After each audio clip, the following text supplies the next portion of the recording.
আসসালামু আলাইকুম এভরিওয়ান। আজ রমজান মাসের 30তম রমজান আর আজকে ছিল জুম্মার দিন, মাহে আলবিদা জুম্মা। ভোরবেলা 3টে বাজতে আমি আর জাহিদ চলে এলাম মামুর চা দোকানে। আর মামুর চা দোকানে আজকে 30তম রমজান স্পেশাল আমরা চা খেয়ে সেরিটা শুরু করব। তাই দেরি না করে ফজরের নামাজ পড়ার পর একটু গঙ্গার ধারে হাওয়া খাওয়ার জন্য আমি চলে আসি একটু চড়িয়াল গঙ্গার ধারে। আর চড়িয়াল গঙ্গার ধারে এসে একটু হেঁটে মনটা ফ্রেশ করে বাড়ি এসে একটু ঘুমানোর পর তারপরে দেখলাম জুম্মার টাইম হয়ে গেছে। আর রমজান মাসের শেষ জুম্মা হচ্ছে আজকে, আলবিদা জুম্মা। আজকের এই আলবিদা জুম্মার পর আমার মনে একটাই প্রশ্ন আসছিল, আরেকটি রমজান হয়তো আমরা নাও পেতে পারি। কারণ এই আলবিদা জুম্মা পেলাম, পরের বছর পাবো কি কোনো গ্যারেন্টি নেই। মানুষের জীবনের কোনো গ্যারেন্টি থাকে না। তাই এই জুম্মাটা পেয়েছি, আল্লাহ তাআলার কাছে অনেক শুকরিয়া আদায় করি, আল্লাহর কাছে ক্ষমা চাই এবং নিজের জীবনকে বদলানোর চেষ্টা করি। আর এই রমজান মাস চলে যাচ্ছে, অনেক কষ্ট হবে আমাদের, আমি জানি। কিছু মানুষের প্রচুর আনন্দ হবে কারণ ঈদ আসছে বলে কথা, কিন্তু সবার জীবনে ঈদ সমান হয় না। যেমন আমার জীবনে ঈদ বলে কোনো জিনিস নেই, আর সত্যি কথা আমার জীবনে এনজয় বলে কোনো জিনিসটা নেই। তাই তোমরা এখন বলবে তোমার জীবনে কেন আনন্দটা নেই। তাই চাঁদ রাত আজ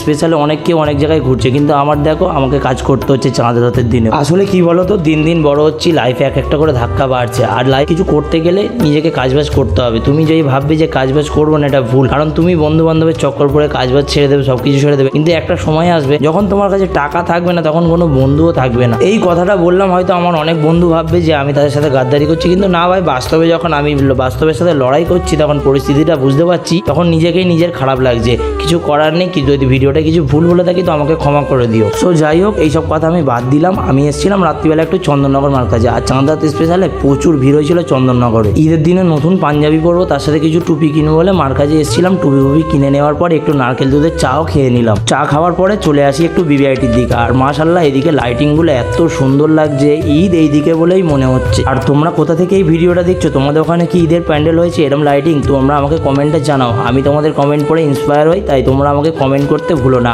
সবাইকে জানাই পবিত্র ঈদের শুভেচ্ছা। আল্লাহ হাফিজ।